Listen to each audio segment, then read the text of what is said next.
அனைவருக்கும் வணக்கம். எல்லோரும் நல்லா இருக்கீங்களா?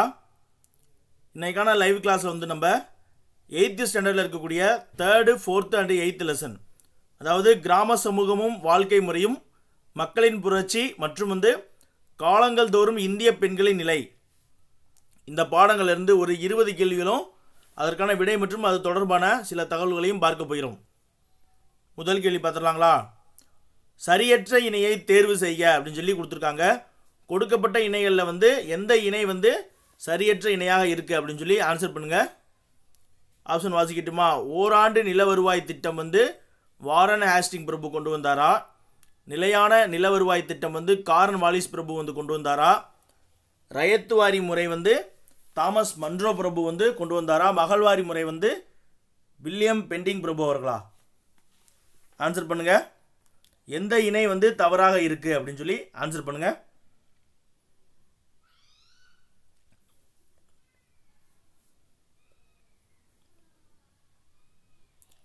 ஆன்சர் பார்த்துடலாமா?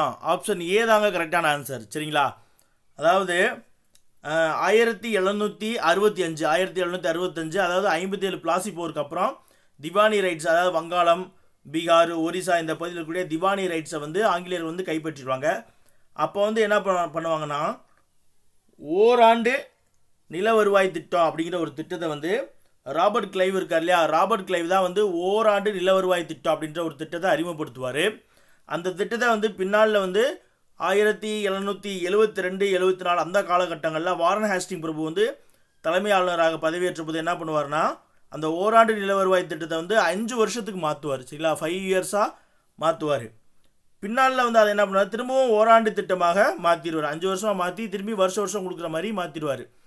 சரிங்களா? அப்போ வாரன் ஹேஸ்டிங் பிரபு வந்து என்ன பண்ணுவார், 5 ஆண்டு திட்டமாக மாற்றி திரும்பவும் அதை ஓராண்டு திட்டமாக மாற்றுவார்.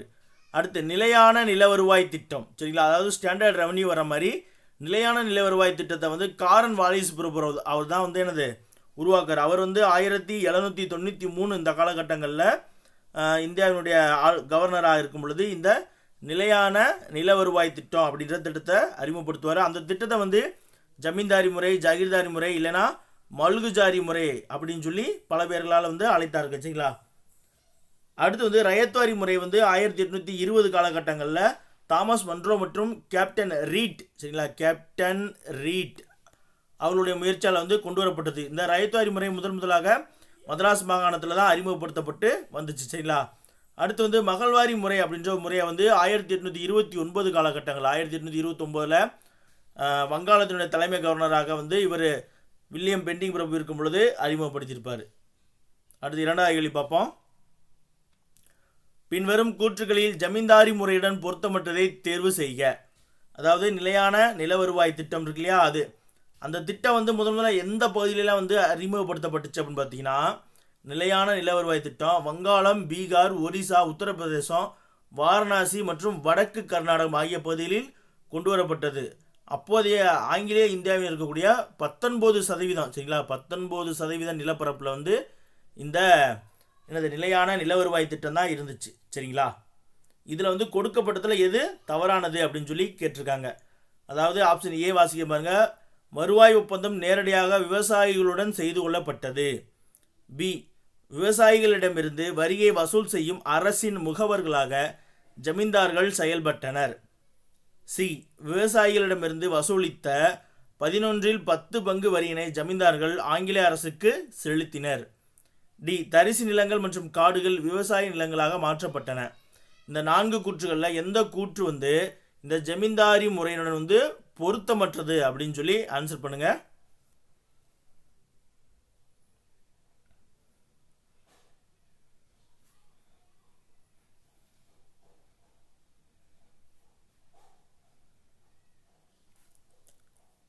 ஆன்சர் பார்த்துடலாங்களா? ஆன்சர் வந்து ஆப்ஷன் ஏ தான் கரெக்டு. சரிங்களா? வருவாய் வந்து நேரடியாக விவசாயிகளுடன் செய்து கொள்ளப்பட்டது வருவாய் ஒப்பந்தம்.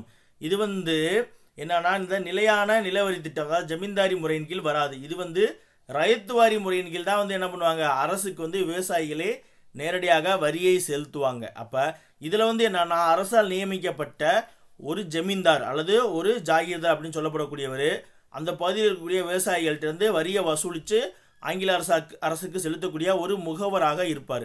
அதாவது இந்த ஜமீன்தாரி முறையின் பிரகாரம் நிலத்தினுடைய உரிமையாளராக நில உரிமையாளர்களாக ஜமீன்தார்கள் அங்கீகரிக்கப்பட்டிருப்பாங்க. சரிங்களா, நிலத்தின் உரிமையாளராக ஜமீன்தார்கள் அங்கீகரிக்கப்பட்டிருப்பாங்க. அதே போல் விவசாயிகளிடமிருந்து வரியை வசூலித்து அரசுக்கு செலுத்தக்கூடிய முகவர்களாக அவர்கள் செயல்பட்டிருப்பாங்க.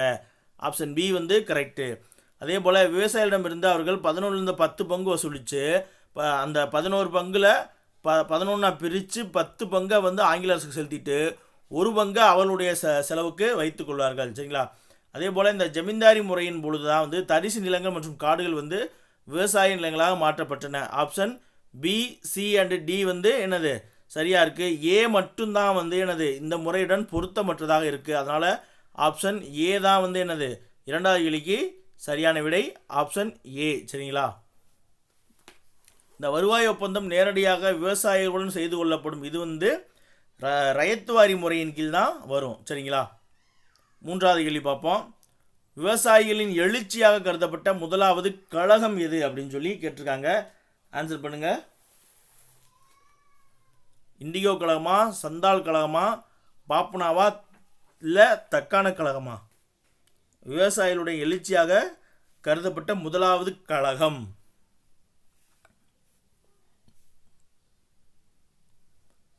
ஆன்சர் பார்த்துடலாமா?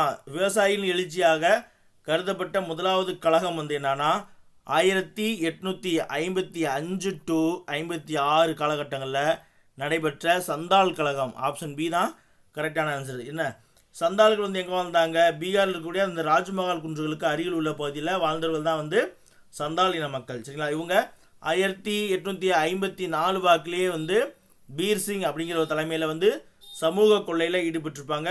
பின்னாளில் 1855 சித்து மற்றும் கனு அப்படின்ற 2 சகோதரர்கள் என்னது இந்த சந்தால் கழகத்திற்கு பொறுப்பேற்று அந்த சந்தால் கழகத்தை முன்னிறுத்தி நடத்தியிருப்பாங்க. சரிங்களா, இண்டியோ கழகம் 1859 வங்காளத்தின் நாடியா மாவட்டத்தில் ஒரு வேலை நிறுத்த வடிவத்தில் தொடங்கியிருக்கும். அதுதான் என்னது இண்டியோ கழகம். சரிங்களா, பாப்னா கழகம் எங்கே தொடங்கியிருப்பாங்கன்னா பாப்லா கழகம் அது ஒரு விவசாய எழுச்சி விவசாயிகளால் நடத்தப்பட்ட ஒரு விவசாய எழுச்சி தான். சரிங்களா, ஜமீன்தார்களுடைய அடக்குமுறைக்கு எதிரான ஒரு இயக்கமாக மாறியது. வங்காளத்தில் இருக்கக்கூடிய பாப்னா அப்படிங்கிற ஊரில் இருக்கக்கூடிய யூசுப் சாஹி அப்படின்ற ஒரு பர்கானா. சரிங்களா, யூசுப் சாஹி பர்கானா அந்த பகுதியில் நடைபெற்ற ஒரு கழகம் தான் என்னது பாப்னா கழகம். இதனுடைய காலம் பார்த்தீங்கன்னா 1873 காலகட்டங்களில் நடைபெற்றது. சரிங்களா, தக்கான கழகம் நமக்கு தெரியும். மகாராஷ்டிரனுடைய பூனாவில் இருக்கக்கூடிய சுபா, அப்புறம் குஜராத் பகுதியில் 1875 காலகட்டங்களில் ஒரு 30-33 கிராமங்கள் நடைபெற்ற கழகம் தான் என்னது தக்கான கழகம். நாலாவது கேள்வி பாருங்க. பின்வரும் எந்த கழகத்தின் விளைவாக ஆணையம் அமைக்கப்பட்டு அந்த ஆணையத்தின் பரிந்துரைப்படி அரசு 1862 சட்டம் பாகம் 6 உருவாக்கியது அப்படின்னு சொல்லி கேட்டிருக்காங்க. ஆன்சர் பண்ணுங்க. எந்த கழகம்? சந்தால் கழகமா, பாப்னாவா, இண்டிகோவா அல்லது தக்கான கழகமா? ஆன்சர் பண்ணுங்க.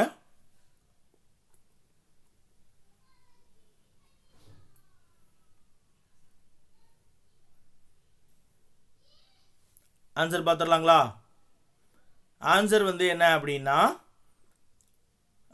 சந்தால் கழகம். சரிங்களா, 1800 இண்டியோ கழகம். ஆப்ஷன் சி தான் கரெக்ட். இண்டியோ கழகம். அதாவது இண்டியோ கழகம் 1859 டு அந்த 60 காலகட்டங்களில் நடைபெறுமா? அந்த காலகட்டங்களில் இந்த இண்டியோ கழகத்தின் விளைவாக தான் 1860 அவுரி ஆணையம் அப்படின்ற ஒரு ஆணையத்தை ஆங்கிலேய அரசு அமைப்பாங்க. சரிங்களா, அந்த அவுரி ஆணையம் அமைத்ததை வச்சு தான் அந்த ஆணையத்தினுடைய பரிந்துரை பிரகாரம் தான் அரசு 1862 சட்டம் பாகம் 6 உருவாக்கியது. சரிங்களா, 1860 அவுரி ஆணையம் உருவாக்கப்பட்டு அந்த ஆணையத்தினுடைய பரிந்துரையின் பேரில் தான் 1862 சட்டம் பாகம் 6 உருவாக்கப்பட்டது. சரிங்களா, இண்டியோ கழகம் தான் ஆப்ஷன் சி. 4வது கேள்விக்கு சரியான விடை. 5வது கேள்வி பார்ப்போமா? சரியற்ற இணையை தேர்வு செய்ய கொடுக்கப்பட்ட கலவரங்கள் மற்றும் தலைவர்கள் கொடுத்துருக்காங்க. அதில் எந்த இணை தவறாக இருக்குது அப்படின்னு சொல்லி ஆன்சர் பண்ணுங்கள். பொறுமையாக வாசிச்சே ஆன்சர் பண்ணுங்கள். வேணா வாசிக்கிட்டுமா? சந்தால் கழகம் வந்து சித்து மற்றும் கனோ இந்த இணை வந்து சரியா. இண்டியோ கழகம் வந்து திகம்பர் பிஸ்வாஸ் மற்றும் விஷ்ணுசரன் பிஸ்வாஸ். பாப்னா கழகம் வந்து கேசப் சந்திரா ராய். சம்பரான் சத்தியாகிரகம் சர்தார் வல்லபாய் பட்டேல். இதில் வந்து எந்த இணை வந்து தவறான இணை, சரியற்ற இணை அப்படின்னு சொல்லி ஆன்சர் பண்ணுங்க.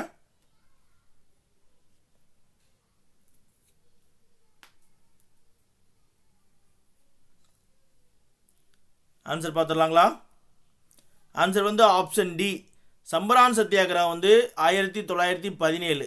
சரிங்களா, வங்காளத்தில் இருக்கக்கூடிய சம்பரானில். அதுக்கு வந்து யார், காந்தியடிகள் தான் வந்து தலைமை ஏற்றிருப்பார். சரிங்களா, அங்கே இருக்கக்கூடிய ராஜ்குமார் சுக்லா அப்படிங்கிறவர் வந்து கூப்பிட்டுருப்பார். அதன் பிரகாரம் வந்து காந்தியடிகள் வந்து என்ன பண்ணியிருப்பார், சம்பரானுக்கு வந்து போய் அங்கே போராட்டத்துக்கு தலைமை ஏற்றிருப்பார். சரிங்களா, அதனால் காவல்துறையினர் வந்து காந்தியை வந்து சம்பரானை விட்டு வெளியேற சொல்லுவாங்க. காந்தி வந்து என்னது வெளியேற முடியாது அப்படின்னு சொல்லுவார். அதனால் வந்து என்ன பண்ணுறாங்க, காந்தியடிகளை வந்து அந்த வழக்கை சந்திக்குமாறு காவல்துறை சொல்லிட்டு போயிடுவாங்க. பின்னாடி வங்காள துணைநிலை ஆளுநர் தொடர்பாக ஒரு ஆணையம் அமைக்கப்பட்டு அந்த ஆணையத்தில் வந்து காந்தியடிகளும் வந்து எனது ஒரு உறுப்பினராக இருப்பார். அதன் பிரகாரம் வந்து இந்த சம்பரான் விவசாயிகளுடைய பிரச்சனைகள் வந்து தீர்க்கப்படும். சரிங்களா, காந்தியடிகள் தான் வருவார், வல்லபாய் பட்டேல் வந்து வரமாட்டார். சரிங்களா, சம்பரான் சத்தியாகிரகம், இந்த சத்தியாகிரகம் காந்தியுடைய முதல் இந்திய தேசியத்தில் வந்து அவர் போராட்டத்தில் ஈடுபட்டதுக்கப்புறம் நடைபெற்ற முதல் காந்தியடிகள் தலைமையில் நடைபெற்ற முதல் போராட்டம் தான் வந்து இந்த சம்பரான் சத்தியாகிரகம் 1917. சரிங்களா, சந்தால் கழகம் சித்து மற்றும் கனு நமக்கு தெரியும். இந்தியா கழகம் வந்து 1859 பார்த்துப்போம். யாருடைய தலைமையில் அப்படின்னு பார்த்தீங்கன்னா திகம்பர பிஸ்வாஸ் மற்றும் விஷ்ணுசரன் பிஸ்வாஸ் அப்படின்னு சொல்லப்படக்கூடிய இந்த இரண்டு தலைவர்கள் தான் வந்து என்னது அந்த அவங்க ரெண்டு பேரும் தான் அந்த நாடியா மாவட்டத்தில் அவர்களுடைய தலைமையில் தான் அந்த இந்தியா கழகம் வந்து நடைபெற்றது. சரிங்களா, பாப்னா கழகம் வந்து யாருடைய தலைமைனா 1873 இருக்கு இல்லையா, 1873லேருந்து 76 வரைக்கும் வந்து பாப்னா கழகம் வந்து நடைபெற்றது. அதை வந்து முன்னின்று நடத்தியவர் யார் அப்படின்னா கேசப் சந்திர ராய். சரிங்களா, டிஎன்பிசியில் கேட்டிருக்காங்க. கேசப் சந்திர ராய். கேசவ் சந்திர சென் வேற, அவர் வந்து பிரம்ம சமாஜத்தில் வந்து அப்புறம் சமாஜத்தை பிரித்தவர் வருவார். கேசவ் சந்திர சென், இவர் வந்து கேசவ் சந்திர ராய். சரிங்களா, சந்திரா ராய் ரொம்ப ஒரு முக்கியமான நபர். ஆறாவது கேள்வி பாருங்க. கேடா சத்தியாகிரகத்தின் போது கேடா மாவட்டத்தில் உள்ள விவசாயிகள் தொடங்கிய வரிகொடா இயக்கத்திற்கு தலைமை ஏற்றவர் யார் அப்படின்னு சொல்லி கேட்டிருக்காங்க. ஆன்சர் பண்ணுங்க.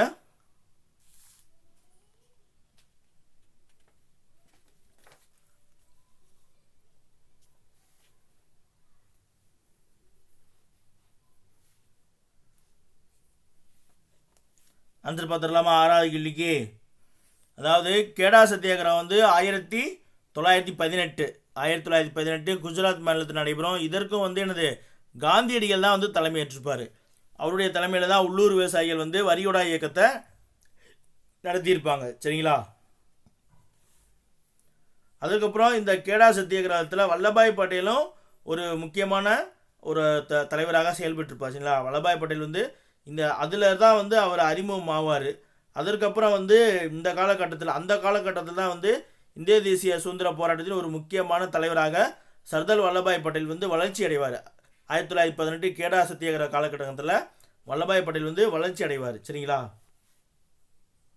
அதாவது இந்த கேடா சத்தியாகிரகம் வந்து குஜராத்தில் இருக்கக்கூடிய கேடா மாவட்டத்தில் வந்து நடைபெற்றது. பஞ்சத்தின் காரணமாக விவசாயம் வந்து பொய்த்து போச்சு. ஆனால் வந்து நிலவரி முழுசையும் வந்து செலுத்தணும் அப்படின்னு சொல்லி விவசாயிகள் வந்து ஆங்கில அரசு வற்புறுத்தினாங்க. அதன் காரணமாக உள்ளூர் விவசாயிகள் வந்து நாங்கள் வரி கொடுக்க மாட்டோம் அப்படின்னு சொல்லி இயக்கத்தை தொடங்குவாங்க. அந்த இயக்கத்துக்கு வந்து காந்தியில் வந்து தலைமையேற்று நடத்துவார். சரிங்களா, ஏழாவது கேள்வி பார்ப்போம். பின்வரும் எந்த விவசாயிகள் சர்தார் வல்லபாய் பட்டேல் தலைமையில் தங்களது எதிர்ப்பினை தெரிவித்தார்கள் அப்படின்னு சொல்லி கேட்டிருக்காங்க. ஆன்சர் பண்ணுங்க. யாருடைய தலைமையில் என்னது விவசாயிகள் வந்து தங்களது எதிர்ப்பினை தெரிவித்தார்கள் அப்படின்னு சொல்லி கேட்டிருக்காங்க. அதாவது வல்லபாய் பட்டேல் தலைமையில் எந்த போராட்டத்தில் எந்த விவசாயிகள் தெரிவிச்சிருக்காங்க அப்படின்னு கேட்டிருக்காங்க. ஆன்சர் வந்து பர்தோலி விவசாயிகள். சரிங்களா, பர்தோலியில் இருக்கக்கூடிய விவசாயிகள் தான் வந்து 1929-30 இந்த காலகட்டங்களில் சர்தார் என்னன்னா 1928 ஆங்கில அரசு என்ன பண்ணுறாங்கன்னா வரியை வந்து 30% வந்து அரசு வந்து நில வருவாயை வந்து இன்க்ரீஸ் பண்ணிடுவாங்க. 30% வந்து இன்க்ரீஸ் பண்ணிடுவாங்க. அதனால் வந்து என்ன பண்ணுறாங்கன்னா பர்தோலியும் வந்து குஜராத்தில் இருக்கக்கூடிய ஒரு மாவட்டம் தான். அங்கே இருக்கக்கூடிய விவசாயிகள் வந்து குஜராத்தை சேர்ந்த சர்தார் வல்லபாய் பட்டேல் இருக்கார் இல்லையா, அவருடைய தலைமையில் வந்து என்ன பண்ணுறாங்க, நாங்கள் வந்து வரி செலுத்த மாட்டோம், நில வரியை செலுத்த மாட்டோம் அப்படின்னு சொல்லி பிப்ரவரி 12 சரிங்களா, பிப்ரவரி 12 1928 வந்து என்ன பண்ணுறாங்க, பர்தோலி வரிகோடா இயக்கத்தை வந்து தொடங்கியிருப்பாங்க. அதை தான் வந்து அதற்கு முன்னாடியே வந்து வரிகோடா இயக்கத்தை பிரச்சாரத்தை வந்து 1922 காந்தி வந்து பர்தோலியில் சொல்லியிருப்பார். அது வந்து எனது ஒத்துழையாமை இயக்கம் தொடர்பாக இருக்கக்கூடிய வரிகோடா இயக்கம். இது வந்து 1928 வந்து எனது பர்தோலி சத்தியாகிரகம் அப்படின்னே ஒரு அமைப்பு நடைபெற்றது. பின்னாளில் வந்து 1930 பர்தோலியில் வந்து வரி செலுத்த மறுப்பு தெரிவித்த விவசாயிகள் வந்து தங்கள் நிலங்களை வந்து என்ன பண்ணாங்கன்னா குறைந்த ஏலத்தில் வந்து விற்று இழப்பதற்கு கூட தயாராக இருந்தாங்க. ஆனால் அரசுக்கு அவங்க செலுத்தலை சரிங்களா. பின்னாளில் வந்து ஆங்கில அரசு என்ன பண்ணுறாங்க, அவங்களோட நிலங்கள்லாம் கையகப்படுத்தி ஏலத்தில் விட்டுறது. அதற்கப்புறம் 1935 இந்திய அரசு சட்டத்துக்கு அப்புறம் 1937 வந்து காங்கிரஸ் அரசு வந்து ஆட்சிக்கு வருவாங்க இல்லையா, அப்போது அந்த விவசாயிகளுக்கு அவருடைய நிலமானது வந்து திரும்பப்பட்டது சரிங்களா. என்னது 1930 அந்த காலகட்டங்களில் வந்து கம்மியான வந்து ஏலத்துக்கு கூட கொடுத்து தங்களை நிலங்களை இழக்க தயாராக இருந்தாலும் அரசுக்கு தரமாட்டோம் அப்படின்னாங்க. பின்னாளில் வந்து அந்த நிலங்களை வந்து ஆங்கில அரசு கையகப்படுத்தினாலும் காங்கிரஸ் ஆட்சி வந்ததுக்கப்புறம் அந்த நிலங்கள் பர்தோலி விவசாயிகளுக்கு அவருடைய நிலங்கள் வந்து வழங்கப்பட்டது சரிங்களா. அப்போ 7க்கு வந்து ஆப்ஷன் சி தான் கரெக்டான ஆன்சர். 8வது கேள்வி பாருங்க, இந்தியாவில் ஆங்கிலேயருடன் போரிட்டு அவர்களை தோற்கடித்த முதல் இந்திய மன்னர் யார் அப்படின்னு சொல்லி கேட்டிருக்காங்க. ஆன்சர் பண்ணுங்க. இதற்கு முன்னாடி லைவ்ல வந்து என்னது முதல் இந்திய பெண் தலைவர் யார் அப்படின்னு சொல்லி பார்த்துருப்போம். யார்? ராணி வேலுநாச்சியாரை. இதில் வந்து முதல் இந்திய மன்னர் நம்ம எல்லாருக்கும் தெரிஞ்சதா. ஆன்சர் வந்து ஆப்ஷன் பி பூலித்தேவர். இவர் தான் வந்து எனது கிட்டத்தட்ட 1757 காலகட்டங்களில் எனது அலெக்சாண்டர் ஹெரான் மற்றும் மாபோஸ்கான் படையை வந்து தோற்கடிச்சிருப்பார் சரிங்களா. 9வது கேள்வி பார்ப்போமா. பின்வரும் கூற்றுக்களில் தவறானதை தேர்வு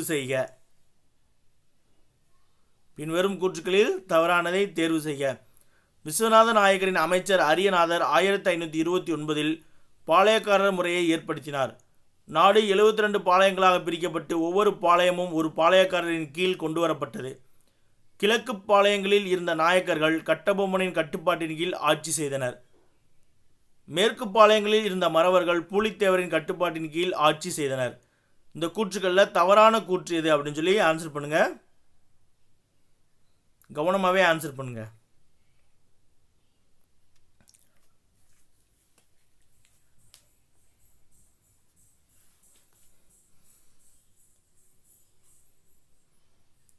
ஆன்சர் பார்த்துடலாங்களா.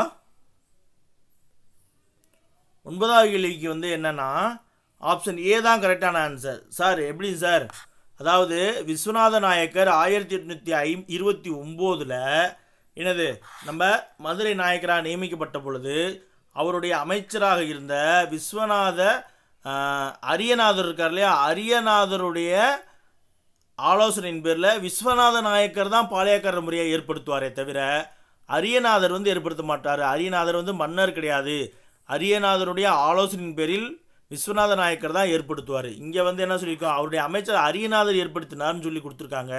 அதனால் ஆப்ஷன் ஏ வந்து தவறு சரிங்களா. மற்ற அனைத்துமே சரி. நாடு வந்து 72 பாளையங்க பிரிக்கப்பட்டு ஒவ்வொரு பாளையமும் ஒவ்வொரு பாளையக்காரர் கீழ் வந்து கொடுக்கப்பட்டது. இதில் மேற்கில் இருந்த பாளையங்கள் வந்து எனது பூலித்தேவர் மறவர்களுடைய கட்டுப்பாட்டிலும், கிழக்கில் இருந்த பாளையங்கள் நாயக்கர்கள் கட்டபொம்மனுடைய கட்டுப்பாட்டிலும் ஆட்சி செய்தார்கள்ங்கிறது மிகச்சரி. 10வது கேள்வி பார்ப்போமா. தென்னிந்திய கிளர்ச்சியாளர்களின் கூட்டமைப்பில் இணைய மறுத்த சிவகிரி பாளையத்தின் மீது கட்டபொம்மன் தனது செல்வாக்கை செலுத்த முயன்றார். காரணம், கட்டபொம்மன் பாளையக்காரர்களை ஒன்றிணைத்து ஆங்கிலேயருக்கு எதிராக தென்னிந்திய கிளர்ச்சியாளர்களின் கூட்டமைப்பு ஒன்றை உருவாக்கினார் அப்படின்னு சொல்லி கொடுத்துருக்காங்க. ஆன்சர் பண்ணுங்க. கொடுக்கப்பட்ட கூற்று காரணத்தை வச்சு விடையளிங்க.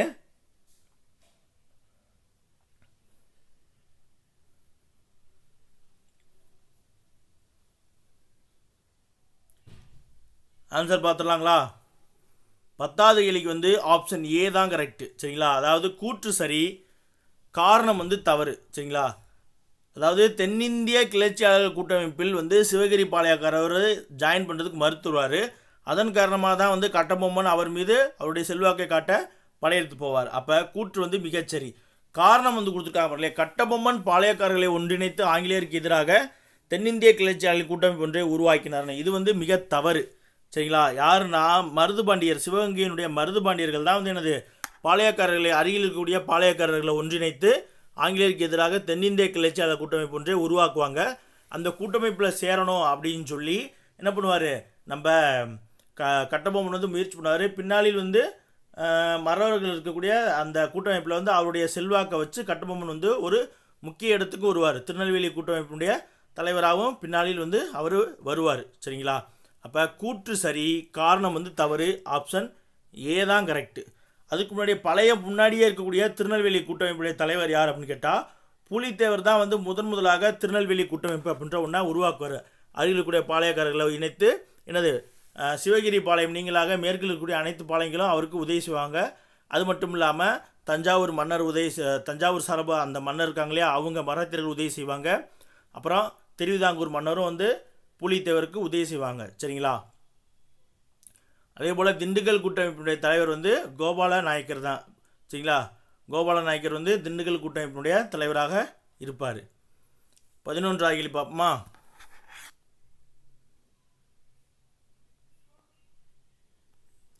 11வது கேள்வி வந்து பொறுத்துக.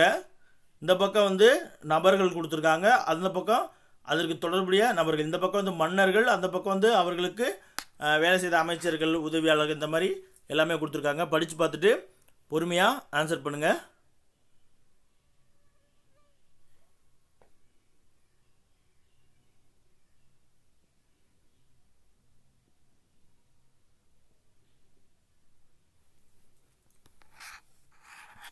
ஆன்சர் பார்த்துடலாமா? ஆன்சர் வந்து ஆப்ஷன் பி தாங்க கரெக்டு. அதாவது விஸ்வநாத நாயகருடைய அமைச்சர் வந்து யார்? அரியநாதர். சரிங்களா? 2. ஃபஸ்ட்டு இதுக்கு வந்து 2. அடுத்து கட்டபொம்மனுடைய தளவாய், அதாவது அமைச்சர் வந்து சிவசுப்பிரமணியனார். அடுத்து வந்து 3. பிக்கு வந்து 3.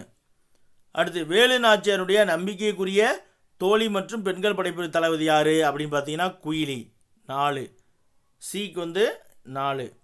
டிக்கு வந்து முத்து உடைய வடுகநாத பெரிய உடைய அத்தையாருடைய அவர்கிட்ட வந்து பணியாளராக இருந்தவர் தான் வந்து சின்ன மருது பெரிய மருது 2 பேருமே. அப்போ ஃபஸ்ட்டு 2, 3, 4, 1 ஆப்ஷன் பி தான் கரெக்டு. சரிங்களா? சின்ன மருதும் பெரிய மருதும் வந்து என்னது முத்து வடுகநாதர்கிட்ட முன்னாடி ஒரு பணியாளராக வந்து வேலை செஞ்சுருப்பாங்க. பின்னாளில் தான் வந்து அவங்க ராணிக்கு படைத்தளபதியாக செயல்பட்டு சிவகங்கையை மீட்டு கொடுத்து அதுக்கப்புறம் ஒருத்தர் ஆலோசகராகவும் ஒருத்தர் வந்து படைத்தளபதியாகவும் செயல்படுவாங்க. சரிங்களா?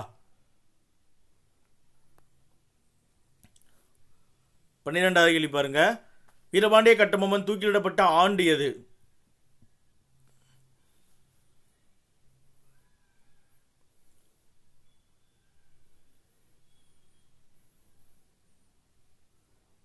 ஆக்சுவலாக வந்து ஆப்ஷன் பி வந்து இந்த 8th ஸ்டாண்டர்டை பொறுத்த வரைக்கும் ஆப்ஷன் பி வராது. 10th ஸ்டாண்டர்டை பொறுத்த வரைக்கும் ஆப்ஷன் பி தான். 1799 எனது அக்டோபர் 16 அப்படிங்கிறதா மிகச்சரி 10th புக்கை பொறுத்த வரைக்கும். சரிங்களா?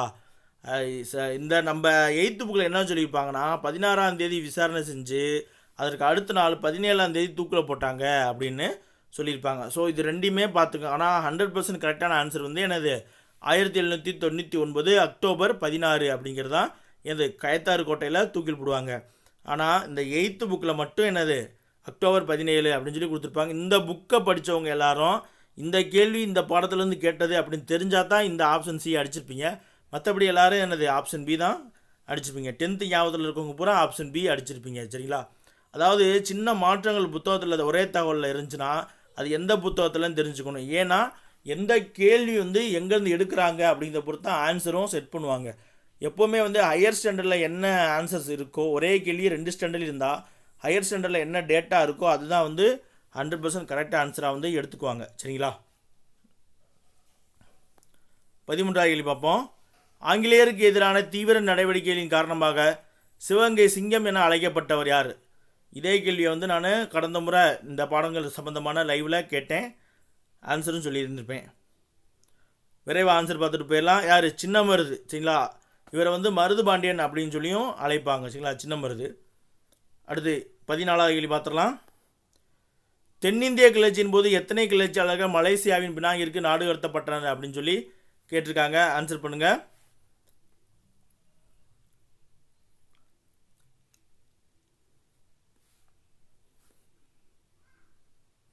ஆன்சர் பார்த்துடலாமா? தென்னிந்திய கிளர்ச்சி அப்படின்னா என்ன அப்படின்னு கேட்டிங்கன்னா 1801 நடைபெற்ற மருதுபாண்டியர் கிளர்ச்சியை தான் வந்து என்னது தென்னிந்திய கிளர்ச்சி அப்படின்னு சொல்கிறாங்க.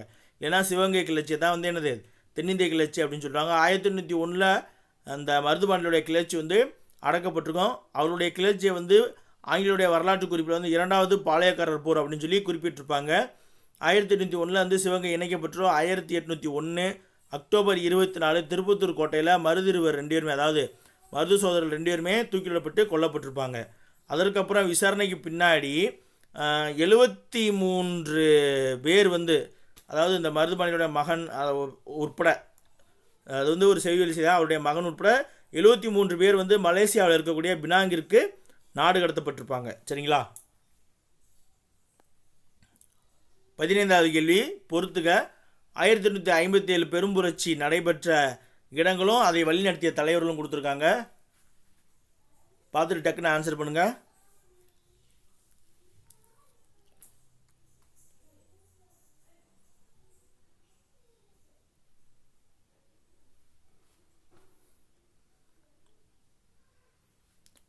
ஓகே, ஆன்சர் பார்க்கலாமா? 2ஆம் பகதூர் ஷா வந்து டெல்லி, நமக்கு தெரியும். 2ஆம் பகதூர் ஷா டெல்லி. ஃபர்ஸ்ட் ஒன்றுக்கு 4, A அண்டு C வராது, அவ்வளோதான். அடுத்து பேகம் ஹஸ்ரத் மஹால் வந்து லக்னோ, அப்போ 2க்கு 3, 4 3 2லுமே இருக்குது. அடுத்து நானா சாஹிப் வந்து கான்பூர், நானா சாஹிப் வந்து கான்பூர் 2. அடுத்து வந்து ராணி லட்சுமி பாய் வந்து என்னது ஜான்சி, தாந்தியா தோப்பை வந்து குவாலியர். இந்த தாந்தியா தோப்பை யாருன்னா நானா சாஹிப்பினுடைய படைத்தலை தான் இந்த தாந்தியா தோப்பை. அப்போ 4 3 2 1 ஆப்ஷன் பி தான் வந்து என்னது கரெக்டான ஆன்சர். சரிங்களா, ஆப்ஷன் பி. 16வது கேள்வி பாருங்க. சிறுமிகளுக்காக தொடக்கப்பள்ளியையும் ஆசிரியர் பயிற்சி நிறுவனங்களையும் தொடங்க பரிந்துரை வழங்கிய குழு எது அப்படின்னு சொல்லி கேட்டிருக்காங்க. ஆன்சர் பண்ணுங்க.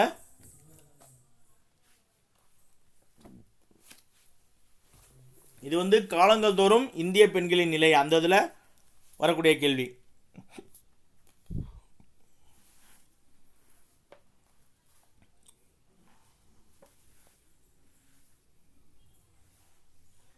ஆன்சர் பார்த்துடலாங்களா? அதாவது என்னது இந்திய கல்விக்குழு அப்படின்னு சொல்கிறாங்க. இந்திய கல்விக்குழு வந்து என்னது ஹண்டர் குழு என்று அழைக்கப்படும். 1882 வந்து இந்த குழு வந்து அமைக்கப்பட்டிருக்கும். இந்த குழு தான் வந்து என்ன பண்ணுறாங்க, சிறுமிகளுக்காக தொடங்கப்பட்ட பள்ளிகளையும் ஆசிரியர் பயிற்சி நிறுவனங்களையும் தொடங்குவதற்கு பரிந்துரை செய்யப்பட்டிருக்கும். அதற்கு முன்னதாகவே இந்த கல்வி குறித்து பார்த்தோம்னா 1813 வந்து என்ன பண்ணுறாங்க, பட்டய சட்டம் வந்து ஆங்கிலேய கிழக்கிந்திய கம்பெனி வந்து இந்தியர்களுக்கான கல்வியை வந்து ஏற்றுக்கொள்ளணும் அப்படின்னு சொல்லி ஒரு ஆண்டுக்கு 1 லட்ச ரூபா நிதி ஒதுக்க சொல்லுவாங்க. பின்னாளில் வந்து 1823 பொதுக்கல்விக்குழு உருவாக்கப்படும். அதாவது இந்தியர்களுக்கு எவ்வாறு கல்வி வழங்கணும் அப்படின்னு சொல்லி கிழக்கிந்திய கம்பெனிக்கு அறிவுரை சொல்கிறதுக்காக. அதற்கப்புறம் என்னது 1835 மெக்காலே வந்து இந்திய கல்வி குறித்த குறிப்புகள் வந்து வெளியிடுவார். அதற்கப்புறம் 1854 சார்லஸ் வுட் அறிக்கை வரும். இந்திய கல்வியின் மகாசாசனம் அப்படின்னு சொல்லி சொல்லப்படக்கூடிய சார்லஸ் அறிக்கை வரும். சரிங்களா, அப்போ வந்து இந்த பெதுன்கிறவர் 1819 பெதுன் ஸ்கூலு அது மாதிரிலாம் சிஸ்டம்லாம் இருந்துச்சு அந்த காலகட்டங்களில். சரிங்களா, அதே போல் சரபோஜி மன்னுடைய கட்டுப்பாட்டிலையும் வந்து சில பள்ளிகள், திண்ணை பள்ளிகள் நிறையா வந்து நடந்துட்டு இருந்துச்சு. அதற்கப்புறம் தான் வந்து என்னது 1882 இந்திய கல்விக்குழு என்று சொல்லப்படக்கூடிய ஹண்டர் குழு வரும். இந்த ஹண்டர் குழுட்ட ஜோதிபா புலேலாம் போய் பரிந்துரை மணிகள்லாம் அழைப்பார். சரிங்களா, ஆப்ஷன் சியில் பாருங்கள், டிகே கார்வே இருக்கார் பார்த்தியா, கார்வே குழு. கார்வே குழுன்னு இல்லை, கார்வே பண்டித கார்வே. இவர் என்ன பண்ணுறாருனா பூனாவில் ஏராளமான பெண்களுக்கான பள்ளிகளை வந்து நிறுவுறாரு. சரிங்களா, அது மட்டும் இல்லாமல் பண்டித கார்வே அப்புறம் பண்டித ரமாபாய் ஆகியோர் வந்து கல்வியறிவின் மூலம் வந்து பெண்கள் விடுதலை பெற தீவிர முயற்சி எடுத்து உண்மையிலேயே குறிப்பிடத்தக்க கூடிய ஒரு 2 தலைவர்கள். சரிங்களா, அதாவது கல்வியின் மூலமா பெண்களுக்கு கல்வி கொடுக்கறதுல முக்கியமான பணி செய்தவர்களில் கார்வே அவர்கள் வந்து போற்றப்படக்கூடிய ஒருத்தர். சரிங்களா,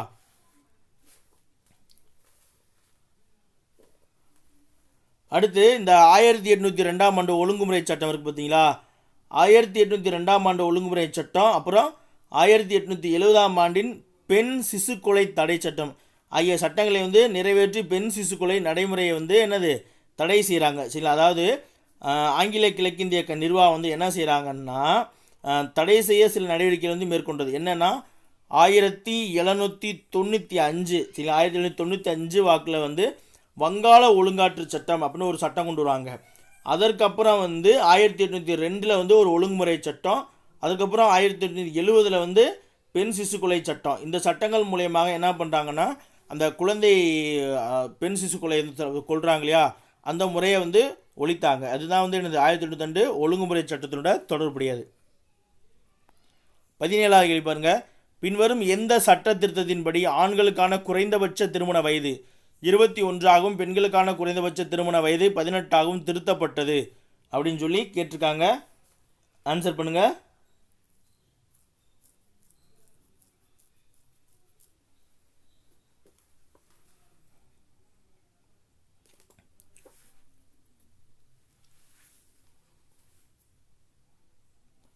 ஆன்சர் பார்த்துறாங்களா? ஆப்ஷன் டி 1955 இந்து திருமண சட்டம் இருக்கு இல்லையா அதுதான் வந்து ஆண்களுக்கான திருமண வயது 21 பெண்களுக்கான திருமண வயது 18 அப்படின்னு சொல்லி கொண்டு வந்து இன்றைக்கு வரைக்கும் அதான் நடைமுறையில் இருக்குது.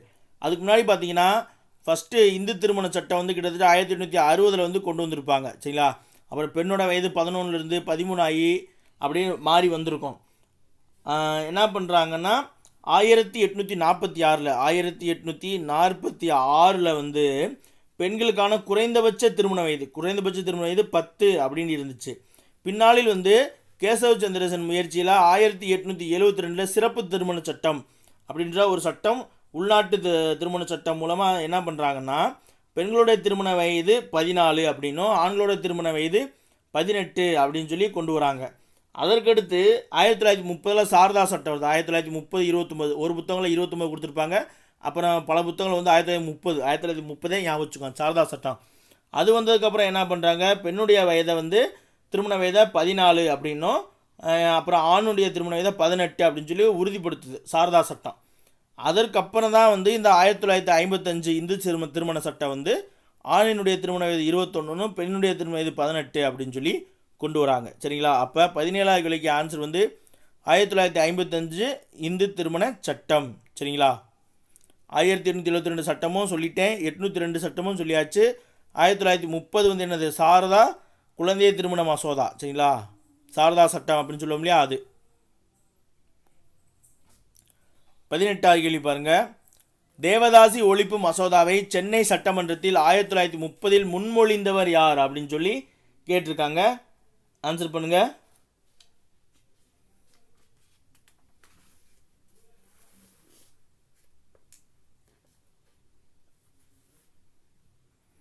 அதாவது 1921 சரிங்களா 1921 நீதி கட்சி வந்து என்ன பண்ணுறாங்க தேர்தல் அரசியல் வந்து பெண்கள் பங்கெடுக்கலாம் அப்படின்னு சொல்லி ஒரு தீர்மானம் கொண்டு வராங்க. அந்த தீர்மானத்தின் அடிப்படையில் முதல் சட்டமன்ற பெண் உறுப்பினராக அதாவது முதல் பெண் சட்டமன்ற உறுப்பினராக 1926 டாக்டர் முத்துலட்சுமி ரெட்டி அவர்கள் வந்து என்னது சட்டமன்ற உறுப்பினராக போகிறாங்க. அவங்க தான் என்ன பண்ணுறாங்கன்னா 1930 என்ன பண்ணுறாங்க தேவதாசி ஒழிப்பு மசோதா வந்து சென்னை சட்டமன்றத்தில் வந்து முன்மொழிவாங்க. சரிங்களா? டாக்டர் முத்துலட்சுமி அவர்கள். இது பின்னாலே 1947 8th புக்கில் 47 கொடுத்துருக்காங்க. அப்புறம் வேற ஒரு புக்கில் வந்து 45 இந்த காலகட்டங்களில் இந்த தேவதாசி ஒழிப்பு சட்டம் வந்து நிறைவேற்றப்பட்டது. அதாவது இந்த தீர்மானம் கொண்டு வந்ததுலேருந்து 15 வருஷம் கழிச்சு தான் வந்து என்னது சட்டமாக மாற்றப்பட்டது அப்படின்னு சொல்கிறாங்க. அதே போல் தேவதாசி விடுதலைக்காக போராடிய மற்றொரு பெண்மணி யார் அப்படின்னு பார்த்தீங்கன்னா மூவலூர் ராமாமிர்தம் அவர்கள் தான். சரிங்களா? அதே போல் ராஜாஜி பெரியார் மற்றும் திருவிக ஆகியோருடைய ஆதரவுமே வந்து என்னது இந்த தேவதாசி ஒழிப்பு முறைக்கு இருந்துச்சு. அவங்களும் வந்து முத்துலட்சுமி கூட சேர்ந்து இந்த ஒரு முறையை ஒழிக்கணும் அப்படின்னு சொல்லி போராடினாங்க. சரிங்களா? 19வது கேள்வி பாருங்க. பொறுத்துக.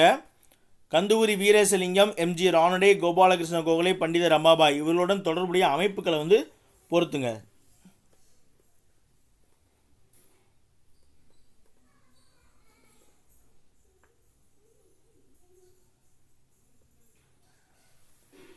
ஆன்சர் பார்க்கலாங்களா?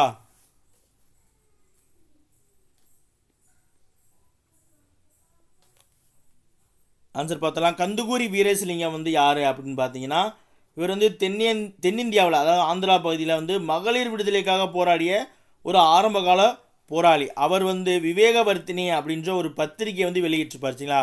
கந்துகுரி வீரேசலிங்கம் வந்து என்னது விவேகவர்த்தினி அப்படின்ற பத்திரிகை. எம்ஜி ராணடே வந்து நமக்கு தெரியும். எம்ஜி ராணடே மகாதாய் கோவிந்த ராண்டே பூனா சர்வஜனிக் சபா விதவை மறுமண சங்கம். அப்புறம் என்னது இந்திய தேசிய சமூக மாநாடு அப்படின்ற அமைப்பு வந்து 1887 தொடங்கியிருப்பார். அதாவது ஒவ்வொரு ஆண்டும் இந்திய தேசிய காங்கிரஸுடைய கூட்டம் முடிஞ்சவுடனே இந்த இந்திய தேசிய சமூக மாநாடு கூட்டம் வந்து நடைபெறும் 87 சரிங்களா. அந்த ஒரு பழைய புத்தகத்தில் 85 சம்திங் வருஷம் கொடுத்துருப்பாங்க சரிங்களா. கோபாலகிருஷ்ண கோகலே வந்து என்னது 1905 இந்திய பணியாளர் சங்கம். பணியாளர் அப்படின்னாலும் என்னது ஊழியர் அப்படின்னாலும் ஒன்று தானே. அப்போ இந்திய ஊழியர் சங்கம் சரிங்களா. அடுத்து பண்டித ரமாபாய் வந்து என்ன பண்ணியிருப்பாங்க அப்படின்னா என்னது விதவைகளுக்காக 1889 பண்டித ரமாபாய் வந்து என்னது சாரதா சதன், அதாவது கற்றல் இல்லம் சரிங்களா. சாரதா சதன் அப்புறம் முக்தி சதன் அப்படின்ற பேரில் வந்து 1899 காலகட்டங்களில் பம்பாய் பகுதியில் தொடங்கியிருப்பாங்க சரிங்களா. அப்போவே அவங்கள்ட்ட வந்து கிட்டத்தட்ட ஒரு 3000 விதவை பெண்கள் வந்து இருந்திருப்பாங்க பண்டித ரமாபாய் கிட்ட.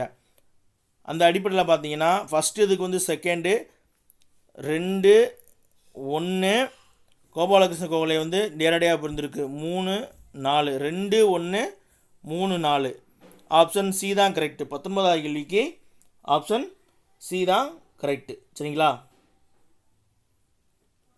இந்த கந்துகுரி வீரேசலிங்கத்தை பற்றி நீங்கள் அதிகமாக கேள்விப்பட்டிருக்க மாட்டீங்க. இவர் வந்து என்ன பண்ணியிருப்பார்னா என்னது அவர் வந்து முதல் பெண்களுக்கான பள்ளியை வந்து திறந்திருப்பார். எப்போ சார் அப்படின்னு பார்த்தீங்கன்னா 1874 முதல் என்னது விமன் ஸ்கூலை வந்து தொடங்கியிருப்பார். அது மட்டும் இல்லாமல் விவேகவர்த்தினி அப்படின்ற பத்திரிகை நடத்திருப்பார். இவர் வந்து என்னது ஆந்திரா அந்த பகுதியில் போற்றப்படக்கூடிய பெண்களுக்காக வந்து பல விஷயங்கள் வந்து செஞ்ச ஒரு முக்கியமான தலைவர் தான் வந்து இந்த கந்துகுரி வீரேசலிங்கம் அவர்கள். அடுத்து லாஸ்ட் கொஷின் பார்த்தலாமா. 20வது கொஷின். பிரிட்டிஷ் அரசை பின்வரும் எந்த சட்டத்தின் மூலம் சதி என்னும் பழக்கம் சட்டவிரோதமானது என்றும் குற்றம் சார்ந்த கொலை என்றும் அறிவித்தது அப்படின்னு சொல்லி கேட்டிருக்காங்க. ஆன்சர் பண்ணுங்க.